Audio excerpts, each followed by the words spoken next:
Iran ने युद्ध के दौरान इनमें सबसे अहम सैन्य ठिकानों को मिसाइलों और ड्रोन से दहलाया था। फिर से जब युद्ध के आसार बन रहे हैं तो अमेरिका अपने सैन्य अड्डों को बंद करने या फिर दूसरी लोकेशन पर शिफ्ट करने का प्लान बना रहा है। खाड़ी देशों से जिन देशों में सैन्य अड्डों की शिफ्टिंग की जा सकती है उसमें 3 नाम सबसे आगे हैं। पहला इजराइल, जहां मजबूत एयर डिफेंस सिस्टम है, इसीलिए इसे सबसे सुरक्षित विकल्प माना जा रहा है। ग्रीस दूसरी लोकेशन है जो यूरोप के करीब होने के कारण रणनीतिक रूप से अहम मानी जा रही है। तीसरी है साइप्रस, जो भूमध्य सागर में अमेरिका को बेहतर सैन्य पहुंच दे सकती है। ट्रंप ने जैसे ही अपने सैन्य अड्डों को सेफ हाउस में शिफ्ट किया, फिर ईरान का हिसाब तय है। ट्रंप जितने गुस्से में है उससे यह भी साफ है कि अब ईरान पर B-2 बम वर्षकों जैसे विध्वंसक से हमला होगा। यह अमेरिका का ऐसा बमबाज है जो कभी चमगादड़ की तरह नजर आता है तो कभी चील जैसा दिखता है। ऐसा बॉम्बर जिसकी उड़ान का मतलब है बहुत ही खास मिशन। अमेरिका का B-2 बॉम्बर BBB फॉर्मूले के साथ उड़ता है। फॉर्मूला BBB यानी बंकर बस्टर बम B-2 दुनिया का अकेला ऐसा बॉम्बर है जो 3 तरह के बहुत ही खतरनाक बंकर बस्टर फायर कर सकता है। पहला है GBU-28, दूसरा है GBU-72, तीसरा है GBU-57, जिससे अमेरिका ने ईरान की फोर्दो परमाणु साइट पर हमला किया था। हालांकि तब ये सवाल उठे थे कि आखिर B-2 के हमले से हासिल क्या हुआ।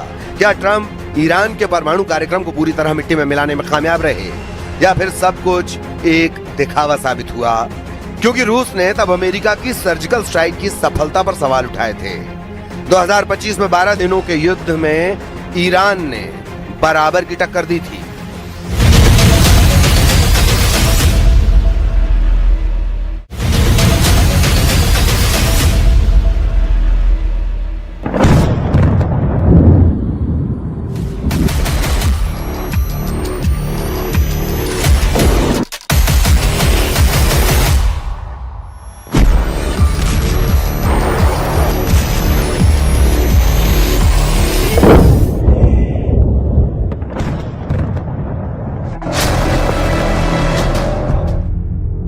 अमेरिका युद्ध में जब हारने लगता है तो खूंखार हो जाता है, इतना खूंखार कि फिर सभी हथियारों से दुश्मन को दहलाता है। ट्रंप ने साफ कह दिया है कि ईरान को जैसे भी हो हद में लाओ, ईरान को एटम प्रोग्राम पर फौरन समझौता करवाओ।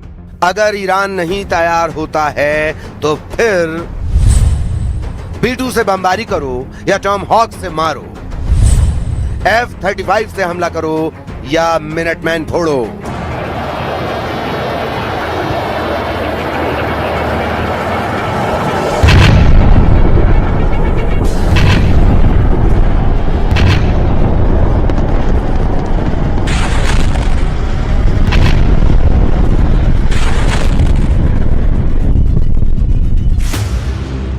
मगर ईरान को अब ट्रंप बख्शने को तैयार नहीं। ट्रंप को अब ईरान की धज्जियां उड़ाने से कोई रोक नहीं सकता।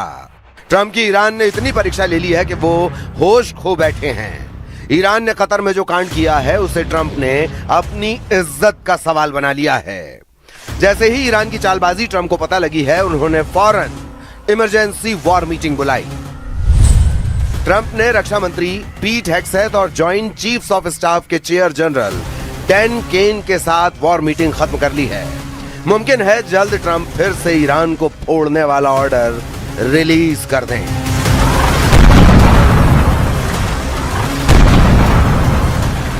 क्योंकि कतर में उनके अरमान कतरे कतरे में तब्दील हो चुके हैं। ईरान ने अमेरिका से 1-to-1 बात ही नहीं की। यही नहीं, खींचतान के बीच इराक की राजधानी बगदाद से धमाके और हवाई हमले की तस्वीर आ गई। वहां अमेरिकी दूतावास पर ड्रोन अटैक हुआ। तस्वीरों में दिख रहा यह इलाका बगदाद का सबसे सुरक्षित इलाका माना जाता है, लेकिन वहां हमला हुआ। रात में हुए हमले से पूरा इलाका गूंज उठा। आरोप लगा कि अटैक ईरान ने किया, वो भी ऐसे समय जब डील की वजह से अमेरिका और ईरान ने एक दूसरे पर हमले रोके हुए हैं। तो ऐसा कहीं से नहीं लग रहा कि ईरान अमेरिका से कोई बातचीत करने के मूड में है। बगदाद में अमेरिकी दूतावास ने तो जंग फिर से शुरू होने का खतरा भी बढ़ा दिया है।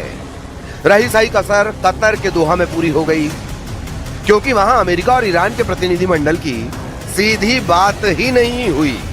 और अमेरिकी प्रतिनिधिमंडल केवल कतर के प्रधानमंत्री से ही मिला। कतर में ट्रंप को चकमा देने के बाद ईरान ने यह धमकी भी दे डाली है कि वो युद्ध के लिए तैयार है।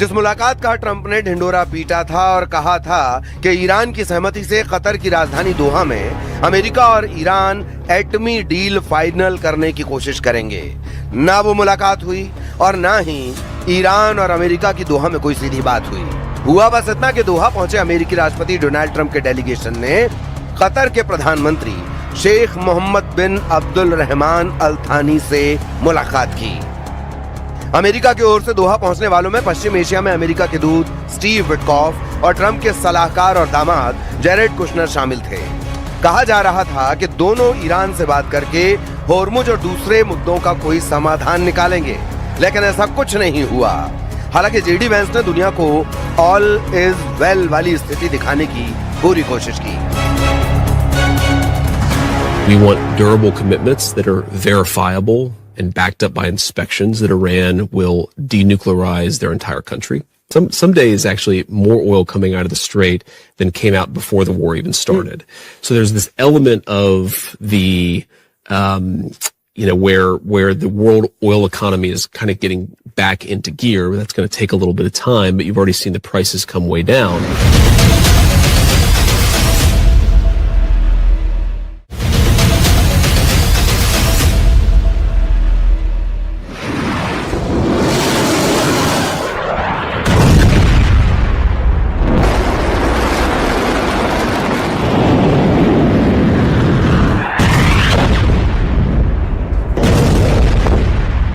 अमेरिका कोशिश कर रहा है कि डील पर ईरान उसकी बात माने, हॉर्मुज में समझौते के आर्टिकल 5 को लागू करे, लेकिन ईरान नहीं झुक रहा। वो हॉर्मुज में वसूली का प्लान बना चुका है और उस प्लान को लागू करने के लिए वो अमेरिका को मजबूर कर रहा है। उसका सीधा सीधा कहना है कि पहले MOU की शर्त पूरी हो, तभी आगे बात होगी। इन शर्तों में ईरान के अरबों की संपत्ति वापस करना, हॉर्मुज पर ईरान का पूरा कंट्रोल होना और इजरायली सेना का लेबनान से लौटना शामिल है। यानी ईरान चाहता है डील में उसका सिक्का चले, उसकी मर्जी चले, इसीलिए अमेरिका को बार बार मजबूर किया जा रहा है। मगर ये दांव उल्टा पड़ सकता है। इजराइल इसी फिराक में है कि एक बार ट्रंप का मूड बदले और फिर ईरान को अच्छे से सबक सिखाया जा सके। इजराइल के प्रधानमंत्री बेन्यामिन नेतन्याहू लेबनान पहुंचे हैं। लेबनान के दक्षिणी हिस्से में इजराइल के सैनिक मौजूद हैं। नेतन्याहू वहीं पहुंचे और अपने सैनिकों से मिले, उनका हौसला बढ़ाया।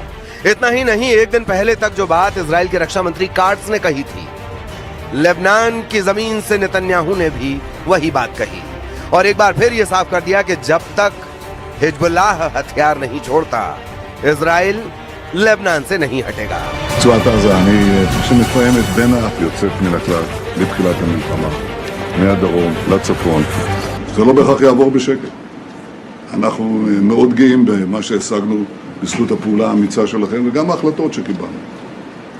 וההתעקשות שלנו שאנחנו לא יוצאים מדרום לבנון עד שהאיום לא בטל.